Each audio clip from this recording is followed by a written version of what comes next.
All right. We are recording this so that everyone can have access to it later, or also share it with family and friends who might be interested. We have a great program tonight with Amanda Collen. So I want to welcome everybody. My name is Elizabeth Jones. I'm the marketing manager here at AIA Dallas and the Architecture and Design Exchange. Joining me tonight is our Ad Exchange guest for June is Amanda Collen. She works as a designer for DLR Group and is a recipient of one of their professional development grants. And it's allowed her to study and create an interactive exhibition on accessible design. So tonight's Ad Exchange is a preview of this upcoming exhibit that will be at the ADEX. You'll have the opportunity at this exhibit to experience both code compliant and non-compliant situations that those with mobility challenges experience every day.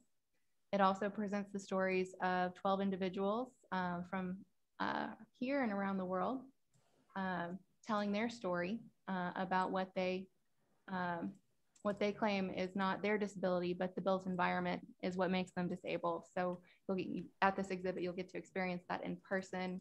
It has a pretty short run. It opens on June 11th and goes through the 15th. Since this is such a short time period, I'd encourage you to stop by the Ad Exchange that week and give it a try.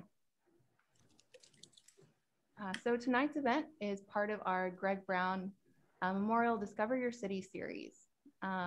This series is thanks to the generous support from our donors and funds programs, such as this lecture, our walking tours, and some of the most beloved events and exhibits at the ADEX. I also want to welcome our friends of the ADEX who are invited to exclusive previews and meet and greets, such as today's event. If you want to become a friend of the ADEX, you can visit our website, dallasadex.org. That is dallasadex.org, and just click the support button on the top right of the website. Benefits of being a friend include free walking tours, exclusive events, discounts, and special invitations. So before we begin, I just want to repeat, this is interactive. Feel free to raise your hand and have a good time. Turn your videos on so we can see you and enjoy your company, but also keep your microphones off. If you have any technical issues during the event, usually you can chat to Architecture and Design Exchange. I can help you troubleshoot any issues. And like I said earlier, this is recording, so you'll have access to this after the event. So with that, I'm going to turn it over to Amanda and have her begin. Hi, everyone. Thank you so much for joining us today. I'm super excited to be here, and thank you so much to Elizabeth for putting this together. All right. So I think we're just about there. Do we want the video or the preset? Perfect. I get a close-up of me. How nice. All right. So like Elizabeth said, I was awarded a grant through my work, DLR Group, and I decided to make it a passion project for sure. And I called it the Accessible Design Awareness, play on words for ADA. And it is going to be interactive. I want people to come experience, sit in wheelchairs, and interact with these stations that I'm creating in this gallery. And it's actually right behind me. That's the reception desk of the gallery that this exhibit will be in. So again, there's the location if you don't already know where it is. And then 11th to the 15th, like pretty much all day. And I'll be there the whole time. So I'm super excited about it. All right. So then, oh, I have the clicker. Got to get used to that. All right. So a little bit more. I just mentioned some of this, but all the W's, all the questions you could ever have: what, who, when, where, and why. So again, what personal development grant through DLR Group. And we wanted it to be, as a company, we want to give our employees opportunities to be able to grow and develop something that's a passion project. It doesn't necessarily have to be something that is related to design and work. Mine happened to be related to design because I'm passionate about it. And so with that grant, I'm given $5,000 and 80 hours of PTO for working on this project specifically. So very generous, and it's been super helpful. And then again, me, myself, and I, Amanda Collen, designer at DLR Group, but I could not do this without the help of the logos you see below, but DLR Group, obviously, for funding and supporting me through this. And then AIA Dallas and ADEX for providing me the space, which was a huge weight lifted off of my shoulders once I was able to finalize that. And for helping market. Oh my gosh, they've been a huge, huge help with that and putting this together. And then you see Black Dog Rustic Customs there. That is my friend Alex Nichols' construction company. So he has his own little woodworking company that he does a lot of custom items for people. And so he is actually working on the construction of these stations as we speak right now. So super exciting. And then when, obviously, the 11th to the 15th, and then where, there's the address again, and why. Like I had said briefly earlier, it is a huge passion project for me because I am super passionate with accessible design because, well, one, my Aunt Kim, who's actually on this call today, she is quadriplegic and has been since she was 16 from a car accident. And then I've just also seen some other of my family members, either have an accident or have something or a disability that, they can't navigate the built environment like an able-bodied person can. And then also the quick design build projects. I've had experience with that in school. Frank Jacobus was one of my professors in college, and we, as an integrated design studio, we built a bus stop. And then another thing that led me to doing a project on the coast of Maine, bathhouse on an island, super fun stuff. So I wanted to combine those two passions into this exhibit. So I was waiting for you to move it. I can. All right. So PDG goals. So personal development grant goals. Biggest thing is I want the public to learn more about the ADA design requirements, right? A lot of the general public is unaware of the different codes or the different things that, create obstacles for people who are disabled, or, things that we have to, as designers, we have to take into consideration when designing. And then I also, not just to know about the codes, but experience them. I want them to try it out, whether that be sit in a wheelchair, things like that, and take note of, are they good enough? That's a huge thing, right? A lot of us designers think, oh, well, I just have to meet that 5-foot radius, minimum turn radius. That's it. Oh, I got it. Okay. Well, is that good enough? Have you personally sat down and tried to navigate in a 5-foot circle in a wheelchair? I don't know. Have you? Things like that. So even as designers, being able to physically experience it will help you understand, well, oh, I remember I went to this thing and I actually sat in a wheelchair and that was actually kind of difficult. So let's make it better. And then encouraging the public to become more aware of their surroundings and to not be ignorant to those who are disabled and struggle with navigating the built environment. So I want you to leave this exhibit or even this presentation just having more of an open mind and being more aware on your day-to-day basis.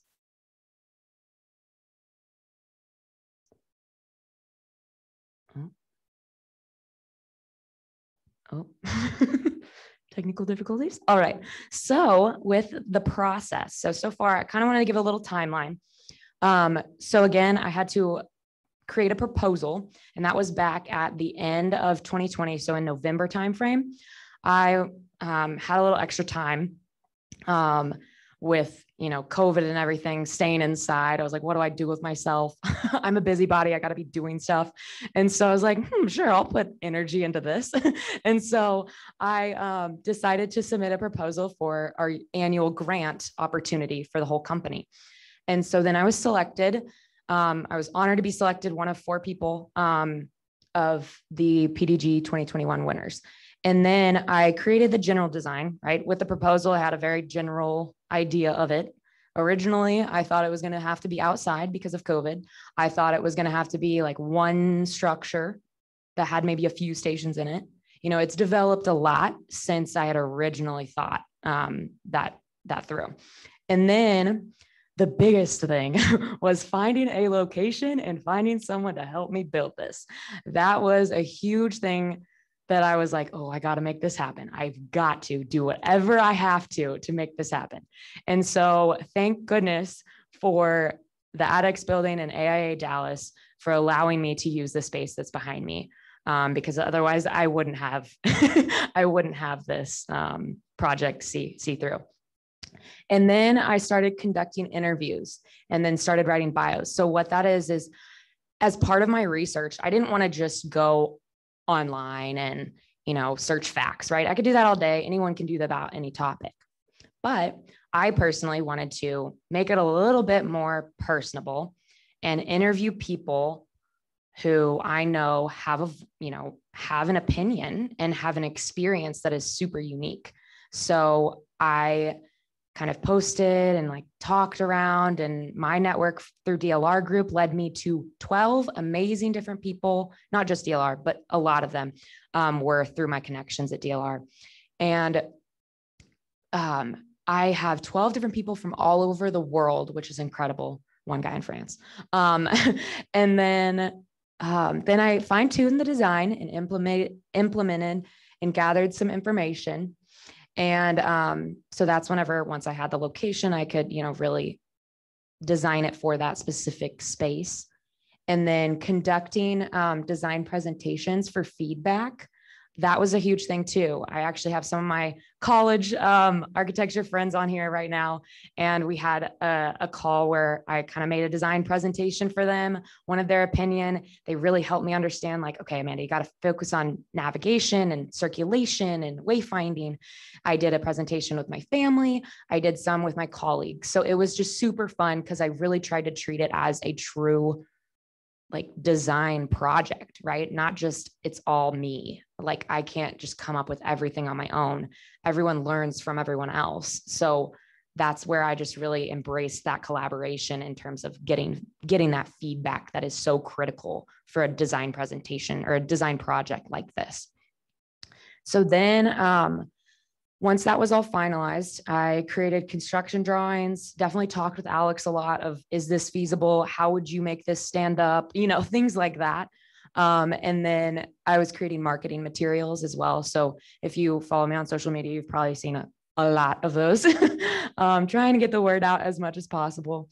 And then created signage and graphics. This is kind of the stage that we're at right now. So as Alex is building the stations, then I am doing the final touches on the signage that will be, you know, hung up in here and the different graphics, things like that. And then we'll have finishing touches and install next week. A week from today, we're installing. So that is super exciting. All right. And then, all right. So this is where I'm actually at right now. I'm in this building. So this is the home of AIA Dallas and the ADEX building. And so there's the address again. But originally, back whenever I was really early on in the presentation, I thought this needed to be out, or the project, I thought this needed to be outside. So they had this great wide sidewalk out here. So I had started designing stations outside, but then they were like, oh, actually, we're going to open up in June. So let's bring it into the gallery. So then the next slide shows you what the inside gallery looks like. So that's what's behind me right now. And so it's this big open space that has a track system actually, where there's hanging panels, which is where I'll put signage and posters and, you know, the bios that I'm writing. I'll have those kind of scattered throughout the entire place. So that'll be really nice to have. All right, so now let's talk about what to expect at the exhibit. And I know a lot of you guys are, or at least I would say probably half of you guys are out of towners, which thank you so much for coming on this call. And so if you aren't able to actually come to the exhibit, this kind of gives a preview of what I'm going to be doing. And And I will have things up on my YouTube videos and, videos of that on my social media. So you can kind of feel like you've been there or were there. Not obviously the same as experiencing it in person, but, hey, virtual is better than nothing. All right. So right here, one thing to expect is seeing bios, like we had just talked about, of 12 different people I've interviewed. And I've written these bios myself with quotes and everything. So again, all over the world. And then, so it's 12 people, 2 different countries, the US and France, and then 7 different diagnoses or causes.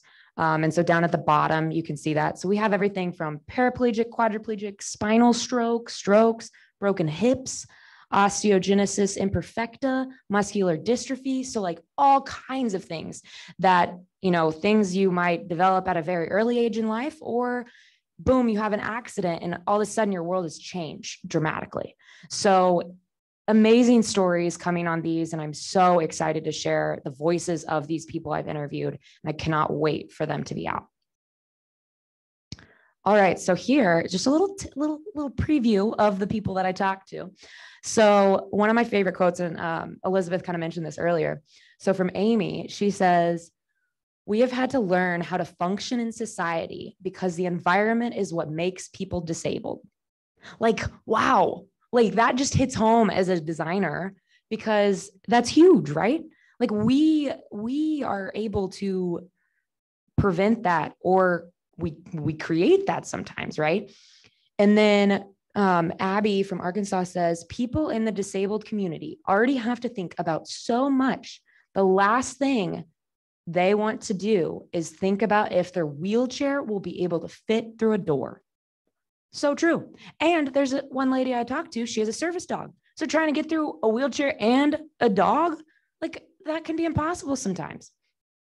And then Karen from Washington, she's actually an architect. So that was super cool to talk to her.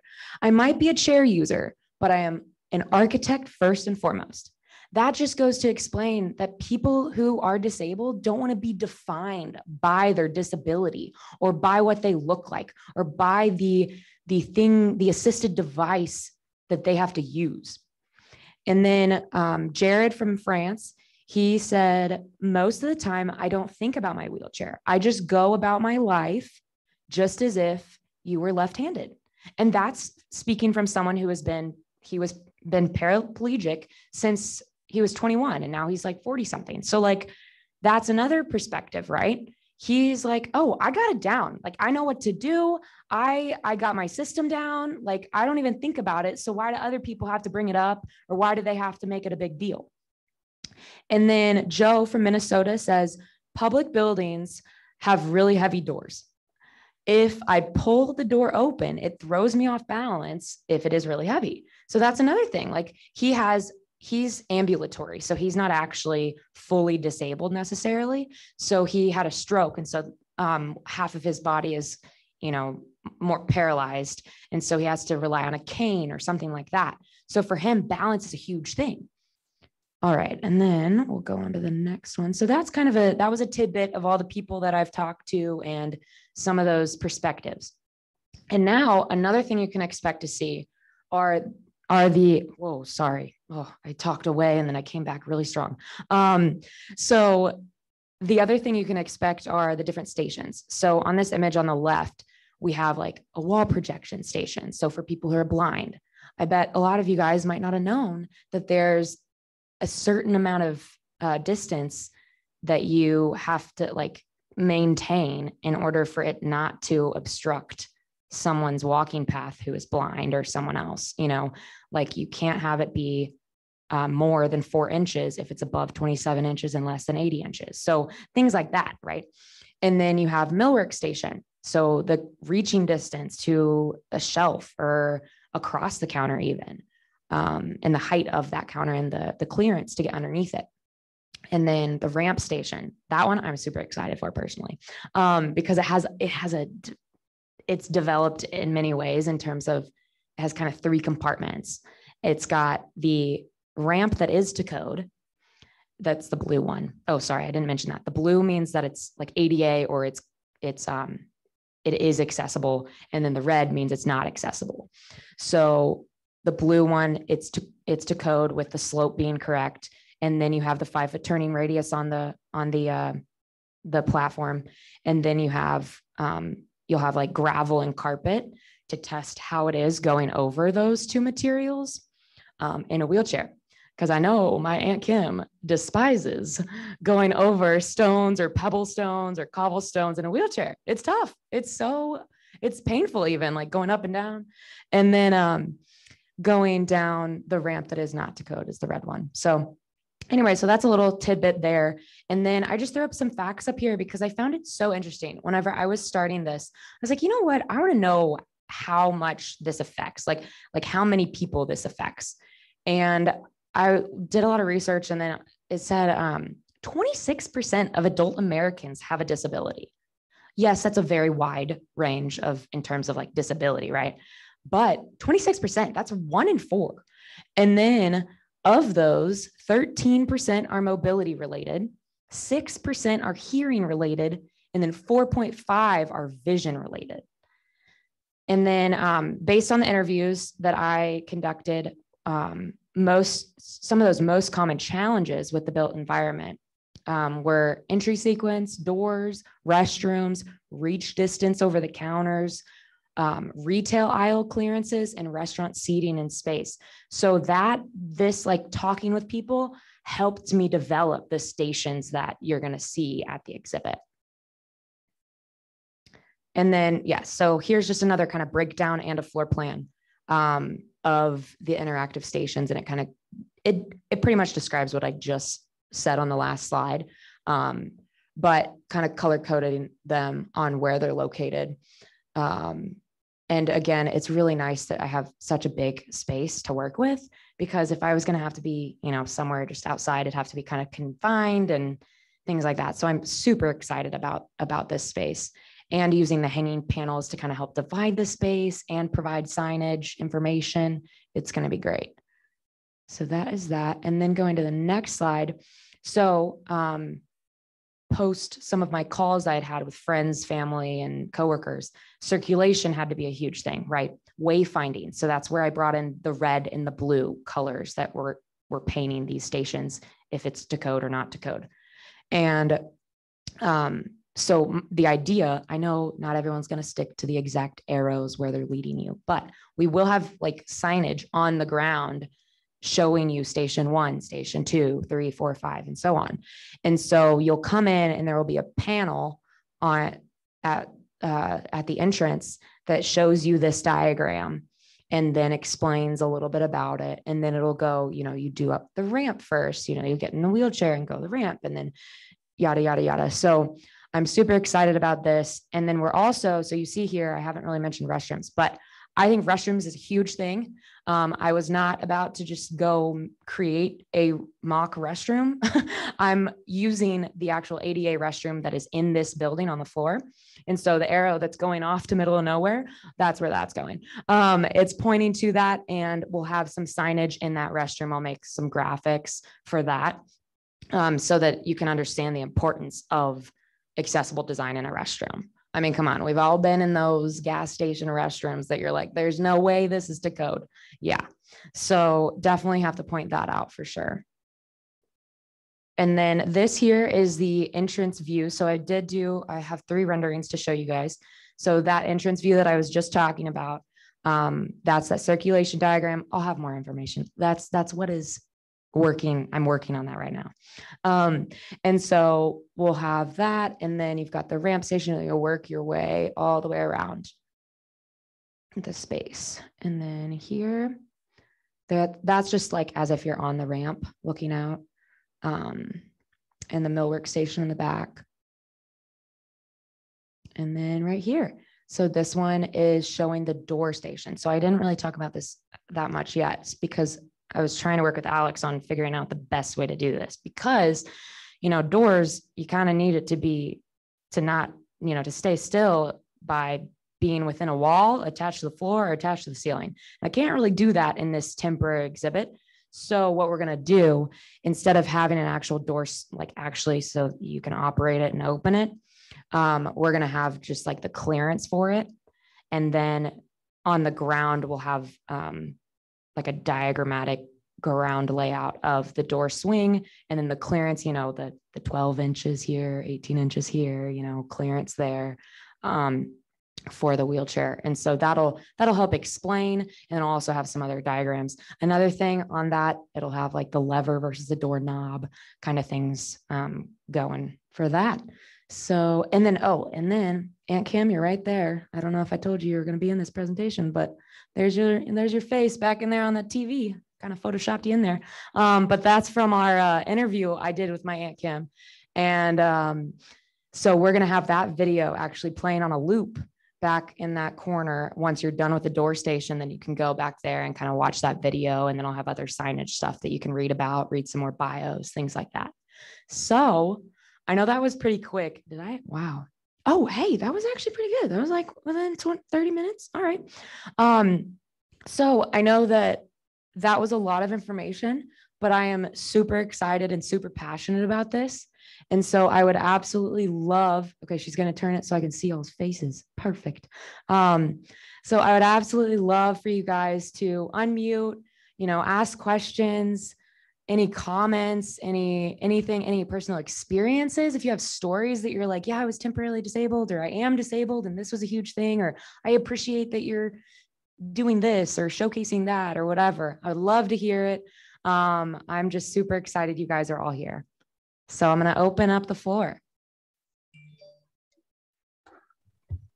And you can just go ahead and speak. Aunt Kim, I see your hand raising. Okay, go ahead and talk. I'm going to say that this looks fabulous, Amanda, and I'm really excited about hopefully getting the opportunity to come up and see it and get to experience it. Yay. Thank you. Thank you. Yes, Aunt Kim, I would love for you to come see it. We're working on it. Okay. Yay.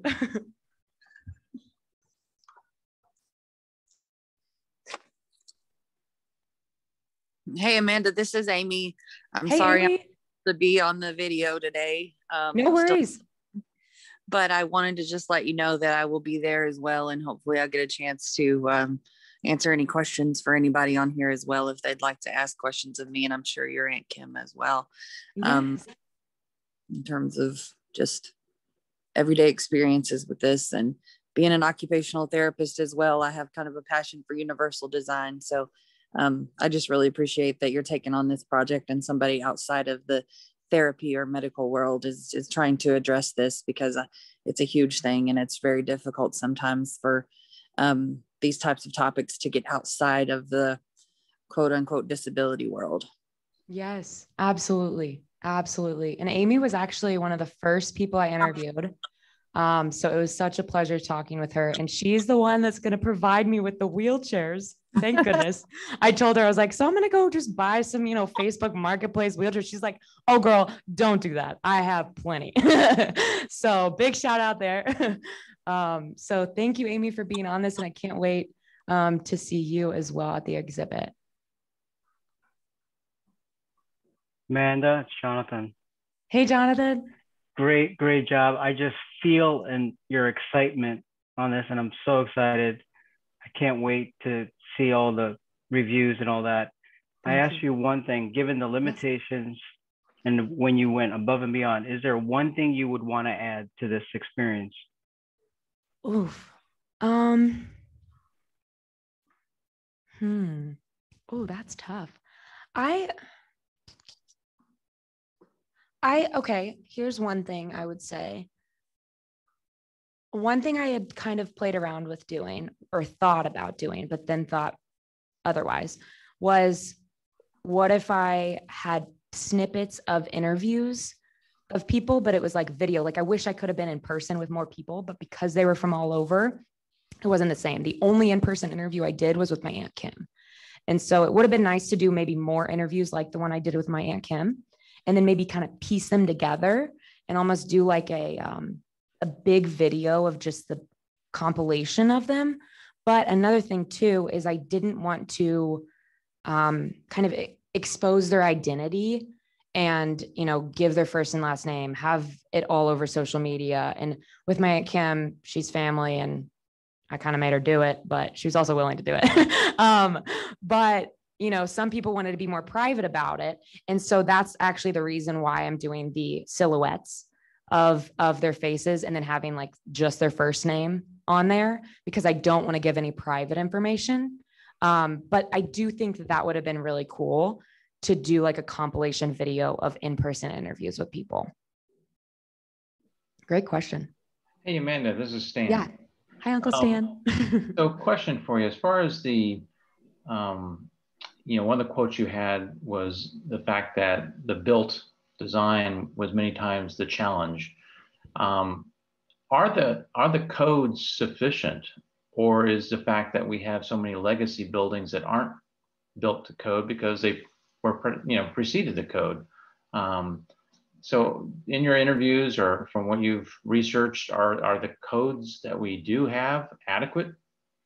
So that's a great question. So actually Amy is the one who just spoke. She's the one that said that quote. And so I appreciate that a lot. And really made me think throughout the whole process.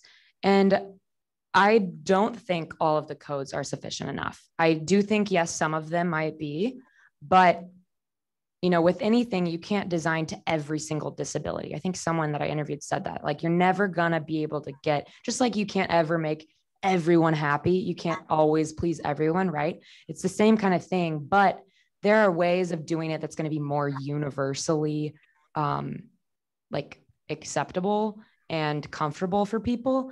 And so I think that we need to work on that. And I was actually talking to a guy, Michael, out in our one of our California offices, and he's like a big ADA guru. And he was saying that the ADA like comes out, every so often with new revisions. And the reason why they hadn't come out with one so recently was because there was this huge argument of looking at these codes and actually not just adding new codes, but like changing some of the existing ones that were such a big deal.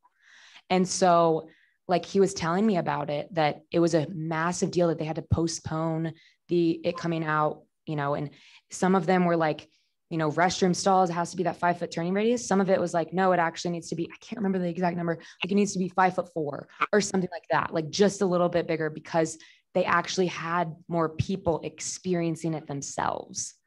And like, they actually had some of those code professionals going out in a wheelchair or doing this or doing that. And so I think that's awesome. That shows that people are recognizing that it's not fully to code. Yes. Does it take a while to actually implement that and change it? Yes. But I think something like this is a start, right? If you get to experience it and sit in a wheelchair and realize that's not great, like then you can truly advocate for it. And that's what I'm trying to do. Is that, yes, some of these codes might be okay, but some of them are not. So. And Amanda, just to add to that, yes. Some examples, or first of all, most of that code that exists, it was from the original 1990. That's when the ADA was passed. And look at who was making those codes.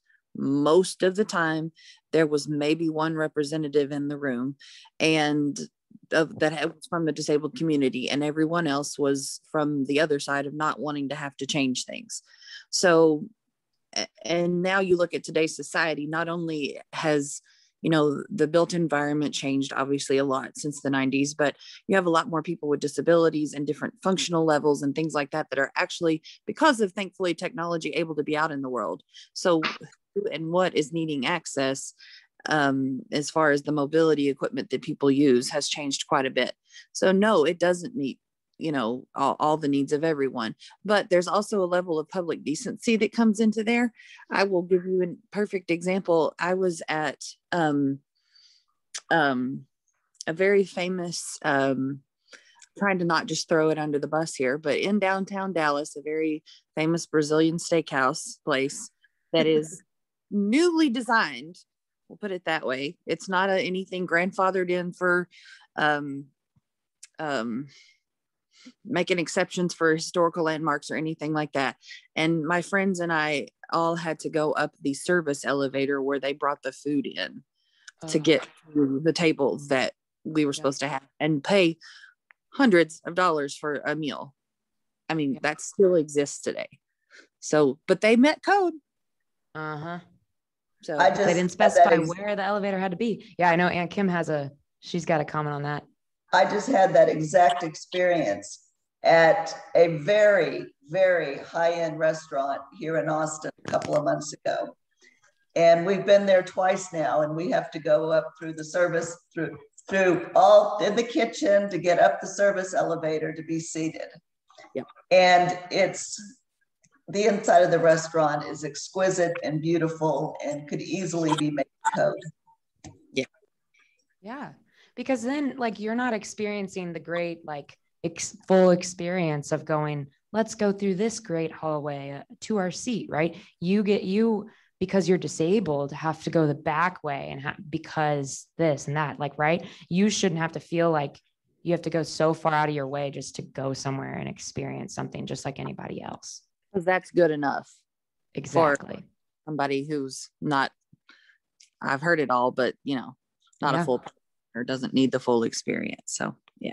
Exactly. Great points. Marcel, you have a question? Hi, this is John Chadwick in Washington, D.C., DLR Group. And I just want to tell you about something that really, really bothers me. There's a garden that was built near the mall by the National Park Service. And they made it accessible, but there's an entrance where there are some steps, only 2 little steps. And you go up if you need to use a ramp, and it's not just people who have mobility devices, it's parents with strollers, it's all sorts of people, right? You have to go off to the side and you have to separate from other people, or you're made to feel like a second-class citizen because you aren't going the way that everybody else goes. And to me, that's a shining example of what this is about. It goes so much beyond the codes. That's why I think universal design is so exciting and important, because it allows us to be creative and thoughtful. The codes are prescriptive and they're only a beginning. We can continue forever to find new ways to accommodate and include people with all sorts of different abilities. But that garden that was built that way, it was only completed a year or 2 ago. It's really disappointing. There could have been a simple ramp into the garden that everybody uses, but the designers weren't thinking. Yeah, that's such a great point. Thank you, John. This is Marcel, and I concur with John and everybody else. And I'm always amazed, both in Dallas, where I live, and elsewhere when I travel, of how many relatively newer buildings, certainly, not nowhere near 30 years old, do not comply with ADA. And it's just simple stuff. I mean, it's just everything that's been talked about before. It's doors that I have a problem opening that are just so heavy and so difficult, and nobody's adjusted the closers, and basic information, basic standards. And it's amazing to me because I think we've got guidelines, we've got codes. I think what we're missing is enforcement at the local level. That does not happen locally. And that's where the problems are. As well as just, just a moral stand by those of us who are designers and building owners and building managers to update these buildings and do them right to begin with. And I don't know how we get from where we are to where we need to be, because it's a long way. Absolutely. Thank you so much, Marcel. All right. I have one statement. Can you hear me? Yes. Okay.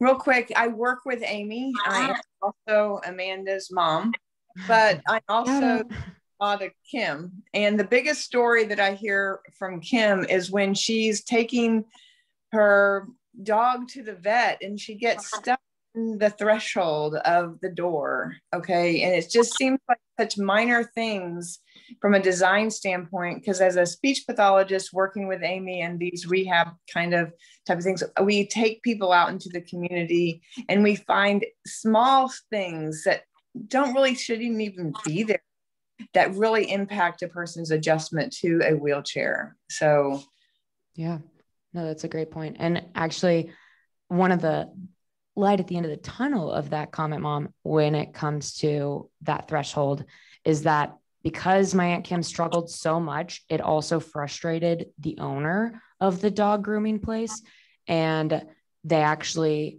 got it fixed. So now she can go in. So I think that's super cool. All right. So we have someone here that has a question. So I'll hand it over.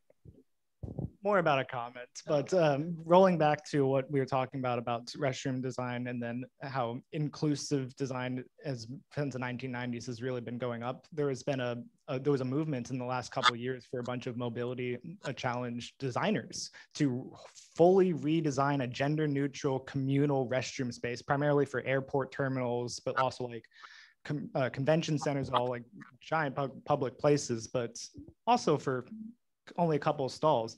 And fought really hard for these changes as mobility challenged people, that the code wasn't living up to their bathroom standards. And they actually finally managed, in the 2021 code, managed to get it in. So it's in there now, but it took from 2015 to 2018 to 2021 to finally get that path going.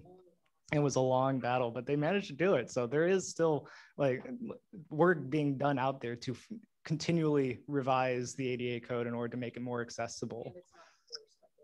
Yeah, exactly. Only from just this year. Yeah, exactly.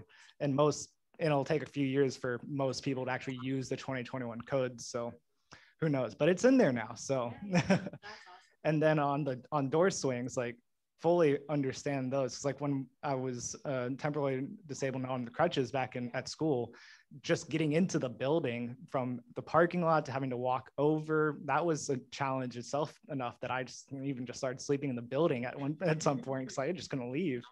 But the door swing, how heavy that door was, and the way that it swings, that's hard for an able-bodied person, much less when you're disabled. And so I have actually at my building, that's that same type of door swing, but it's not code. It's like 2.5 feet, and then does that. You have to, as a person, you have to be sideways in order to get through, because it's a 1950s door. But they're so all over the place, and they just get grandfathered in because, well, it's there. Why change it? And so that kind of system needs to start being phased out if we're really going to get to an inclusive design space. So yeah, that was my comment. Thank you so much. Yeah, that brings me back to an example of what I did in school in interior design. This has kind of sparked my true passion for ADA design in school. Was that Nan Miller, my professor's second year, she really pushed accessible design and really wanting us to fully grasp it, or at least as fully as we possibly can without being disabled, right? And so we actually went around campus. This is at Arkansas with a lot of hills for 3 days, so 72 hours in a wheelchair. And oh my goodness, the number of people I had to have push me up the hill. And I felt so bad because I wasn't disabled anyway, but that, and then also just navigating and reaching for things like at the dining halls, like I couldn't reach for my food. I had to have someone make my plate for me. And, just things like that it was just fascinating to do that. And so then because of that, then I interviewed my Aunt Kim for the first time at that point, and then I interviewed her again for this project. So who else on the call? Anyone else have any comments or questions? Do we have anything in the chat box at all? I don't know if they're questions or not. Amanda, I have a question. Hello. Hi, Stacy. Hi. I'm curious, and this question is to you or to anyone else on the call. Which station do you think will be the biggest surprise for us to navigate? Which one do you think will have the most challenge doing and will be most surprised by? I think it'll be the ramp station. I think just recognizing that even, that minor slope that is to code can still be hard for some people. And it also, the part of that station that has like the gravel and the carpet will probably surprise you as well. And even just think about it, right? Like we don't always have outside a perfect ground that is always flat, right? You have a hill, you have this that you honestly, as designers, you can't always control. Civil engineers might be able to control sometimes, but that kind of thing. I mean, my Aunt Kim has a seatbelt in her wheelchair now because she has fallen out of a wheelchair before going down a hill. So like things like that, like you would be surprised how you feel so out of control doing things like that. And so I think especially like if you go down the steep ramp, you might be like, whoa, I'm like a race car going down this thing, right? So you start losing control. That's my opinion, I believe, but I'd love to see, others. Oh, another thing that I am planning on doing is creating a survey, like a QR code survey thing that people can, as they leave the exhibit, then kind of put in. I'll have some questions about, which one was the most challenging, which one surprised you the most, which code is not good enough, things like that. Because I would love to collect some feedback from people who've come to the exhibit. So I would love to hear you guys' feedback if you are able to come on that. Hey, Amanda, this is Amy again. Yeah. Real quick.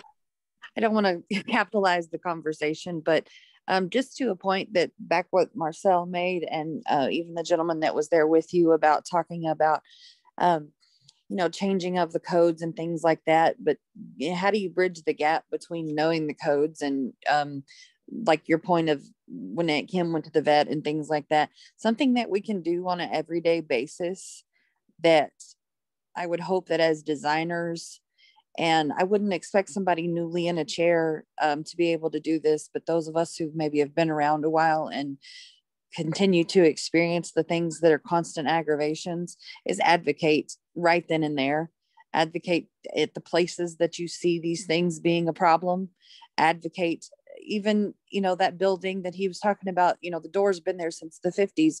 Whoop-de-doo, you can put I can't imagine that the closer hasn't been replaced since then, or, things like that. So stuff that seems small, but it makes a huge difference in the person's world, especially if they're new to the chair. Just like you said, you had to have people push you around and it was only a week, but, fight the battles for the people who don't know how to fight them or who are already trying to, adjust to so much more that it shouldn't have to be the environment that continues to make it an issue. And, I try to do that, but it sometimes helps when it comes from people who are not me. Absolutely. Recognizing that and advocating more than just when it seems like the person with the disability is coming in to look for something to gripe at a building owner about or something like that, that it's somebody beyond those with disabilities who are advocating for the change. Absolutely. And bridge the gap between recognizing that it's a problem and saying, well, the code is wrong. Well, what you can do in between is advocate in the individual instances that you see it being an issue. Yeah, that's great. Thank you so much. And that's another thing, like you said about, for me, for example, whenever I was in a wheelchair for 3 days doing the project, I was just like in shock of one, how people looked at me, what the social interactions were like, and how I just like desperately wanted help. And I find this interesting because in one of the bios you're going to read from Kevin, he had broken both of his hips, and from an Afghanistan accident in the military. And so he had to have surgery. And so for a total of about 6 months, he was in a wheelchair and on crutches.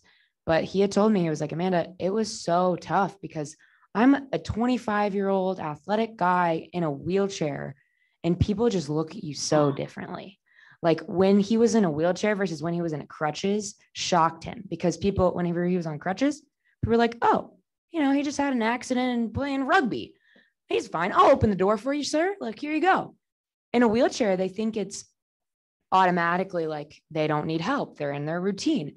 And some people I did interview were like, I don't want people's pity. I don't want the help. Right. But it's almost that just recognition of trying to understand someone's situation that I just think is so necessary, because Kevin was like, heck, I needed people's help at the grocery store. I would love to have someone reach to the top shelf for me. Like, open the door, please, whenever I'm in a wheelchair, things like that, that he was just like, I went to the grocery store in crutches when I probably shouldn't have, just so I didn't have to get those looks from people. So like you said, the temporarily disabled definitely changes your perspective on things. So for Mitchell, who's here right now, like he was on crutches, and whenever he heard that I was doing this, he was like, this is great. Like, so great, because it was so hard being on crutches at the Arkansas campus, like things like that. Right. So when you've actually had something personally happen to you, it changes your outlook. But I still think that there are ways of doing that in different ways. And hopefully this exhibition will be that. And I think it's a societal thing where, you know, the automatic assumption or the automatic thing is needing help. If the environment was built in a way that you don't need so much help, then it wouldn't be such a deal. And the view, you know, like you said, some people don't want help. It's not so much that, you know, I don't ever want help, but there are certain parts of my life that I don't want to have to rely on somebody's help, because this is never going to change for me. I want to be able to do this myself and go about it in a regular everyday life thing, instead of being looked at like I'm somebody to pity. Like, exactly. The environment is in such a way that I can't do it. When I first became a wheelchair user 35 years ago, I was 16 years old. And for so many years, being young and just getting acclimated to the wheelchair, that trying to go places independently, I never wanted to ask for help. I was uncomfortable around people. I was uncomfortable with the way people were looking at me. And this started for me 35 years ago. Now, 35 years later, I'm in a grocery store and I'm yelling down the aisle, "Excuse me, could you help me reach this?" I have no quorums now asking for help. Opening heavy doors, that's almost a daily issue for me. And it's doors that could have so easily had a push button made to make them accessible, and they're not. So, yeah, the challenges of, I could go on and on, but I don't want to. You'll have to read her bio and watch our interview together. It's quite entertaining, if I must say so. So yeah, these are great, you guys. I mean, it's been such a fun project. And is there anyone else who has any questions or comments? Yeah, I'd like to add a comment. I think, first of all, Amanda, this is terrific that you're making a sort of an educational element out of the, you know, some of these examples of what are very basic fix to people who have disabilities. And there's a lot more than just the 5 or 6 that you have right now. But I remember back in the 2018 state convention that we had in Fort Worth, and the AI Dallas Code Committee did the wheelchair for a day. And you had one guy who basically, at the end of it, he wasn't one of the panelists, but at the end of the day, I actually sat with him afterwards at the hotel bar nearby, and he showed me his knuckles. His knuckles were all bruised and bumped. And I asked him what happened. He said there were 2 things: or getting in through the door from outside to inside the convention center, ripped his knuckles. And then if anybody knows the Fort Worth Convention Center, it's about a 3-foot differential from the street to the first floor. And so he had this about 5 switchback ramp to go down to, you know, and if you understand switchback ramps, you know, just because it meets design doesn't mean it's the best design. And then in his case, you know, it went back and forth, and he, because he's not a regular wheelchair user, crashed into the railing 3 times. And I think it's such examples, like, you know, Kimberly, you're just talking about when you learn how to do this at 16, but, you know, 35 years later, we still can't find a better way, universal way of designing solutions that are not just meet the ADA and meet the code, but make architects and designers think about the fact that they need to think broadly about how you place the building, how you place the site, how you know, think about these universal concepts of, you know, bathrooms don't just need to be minimum design, but give the space that you have where people can use it and have the facility to function. And I think, you know, I applaud you, Amanda, for making this a more, you know, observable case with some of your cohorts on the call today and some of the quotes. And I just hope that this becomes an educational element for architects like us and others to continue to be better at what we do. Well, thank you, Peter. I appreciate that.